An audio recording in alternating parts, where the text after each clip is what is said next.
I'm Patrick Bailey with iQlus. Today is, well, I'm not really keeping track of the day since I'm on vacation in the wonderful Rocky Mountains of Colorado, as you can see behind me. And in this video, I'm going to show how to do a little scripting so that you can automate the creation of STL files from OpenScad. Okay, first some URLs and talk about why I even need to do all this scripting stuff. So, recently I put out this periodic table fridge magnet. So it's got every single element out there, and so you can see it's got every single element, you know. You can go down here and just download every single one. I made every single one. And if you actually go down, look at this guy, and you click on an X-ray, you can see there is the spot for the magnet. So if you want to make some cool little guys, you know, you got some chemist in your life that you know who would like some little fridge magnets that have the chemistry on it, it's just something I threw up there. So another URL. I put the OpenScad out here on Github, so you can go download the OpenScad on how to create all this. Now what this actually does, it creates only one at a time. But I put all the information in here on every single element and what its elemental number is.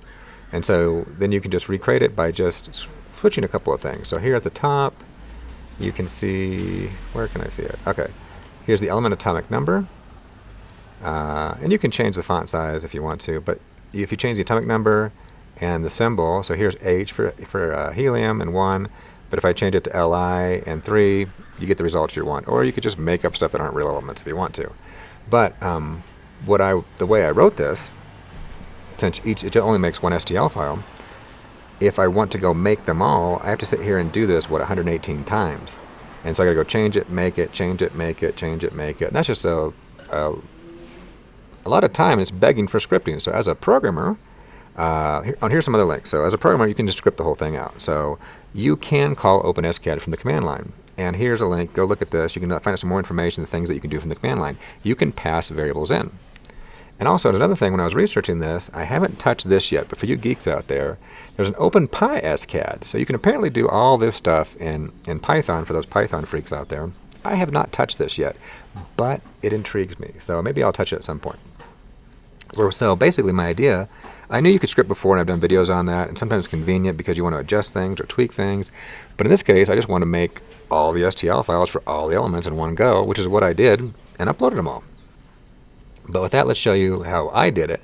So over here, we can see, here's the file. It's a folder that I have, the SCAD file, and I created a couple of scripts in here. Well, I created one script, and I created a file that has all the elements. Now, if you're new to scripting, you probably want to go look up some stuff and start your scripting slow and figuring this out, because I am a weirdo. I am on Windows, I'm running Cygwin, which is running Linux, and anyway, but this can give you an idea of what you can do. So over here I have a file. It just has every single element on it, space with a space in between, and the atomic number. So I have that file out there, but then also I have the script, which you may need to tweak to create your own. Oh, you know what? I should stick this out there too. Okay, in the show notes, I'll go stick this out on GitHub too in case you want to copy and paste it. But there may be some issues because I'm using Cygwin on Windows. If you're not, if it's, you know, you want to go do this on Linux or just a Windows DOS, you may have to change some things. Well, this is not DOS, this is Linux, so you'd have to change and make your own. But the idea is you can script it. So in here, I'm kind of going, reading that file, I'm taking every single element out, and then here's the key. So I can call OpenScad from the command file, and I can tell it, hey, I want you to create a file, and the output's going to be something.stl, and then on -d, I'm going to pass in some variables. So here I'm going to say the element atomic number, I want to be this mass variable I'm passing in, and the symbol, I want to be this element I'm passing in, and then here's the SCAD. So basically, from the command line, you can script to do all this. And I have it in a loop, so it just kind of goes to the whole thing. So, you know, your mileage may vary, but it's a really neat idea that you can do this. It saved me a bunch of time. So over here, let me pull this over so we can see it. We can see I have this folder, and hopefully, if I run this, I can say create all. And what it's going to do, because I have OpenScad on my command line, it's going to say, hey, I'm going to try to make H1, and it's going to take a moment because it actually has to go render the whole thing in OpenScad and then put the file out. So we should see an H1 show up here pretty soon. And there it is. There's H. And we should say helium should show up here in a second. And let me go open up a slicer so I can prove that I'm actually doing this correctly.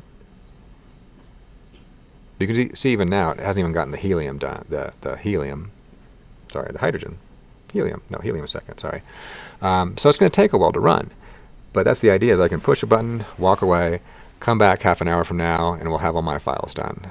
So there we got the helium, just to show that indeed we do have a helium. So there you go. So there's a practical... So you can script in OpenScad. It's useful for many things, especially for like this. I had to run it 118 times. But there you go, and I'll go post that my script out there on GitHub, and I'll put a link in the show notes. I forgot to do that before I started prepping for the video. But that's how I got that job done of making 118 all in one go. So there you go. And you may not even need to do that. You may want to you could pump in other variables in there too. So like, I do have variables in there that adjust the size. So you could actually put those variables in there too if you wanted to make different sizes for whatever reason. You could. A lot of reasons to do that. So OpenScad scripting, very, very useful, and especially for things like this. So with that, let's wrap this up with a reminder that 3D printing is an engineering adventure that you're on. You can develop your skills and your knowledge, and you can take this in so many ways. You can make a business out of this, and you can teach others. You can make some amazing designs. So design it, engineer it, and sometimes script the heck out of it. I have been thinking that 3D printed custom fridge magnets would be a great idea for a small vacation gift shop. I think a small shop owner could come up with a few designs and buy a few printers and churn out a nice profit. And I think with the flatter magnets that you can print in an hour, maybe you can even offer custom 3D prints.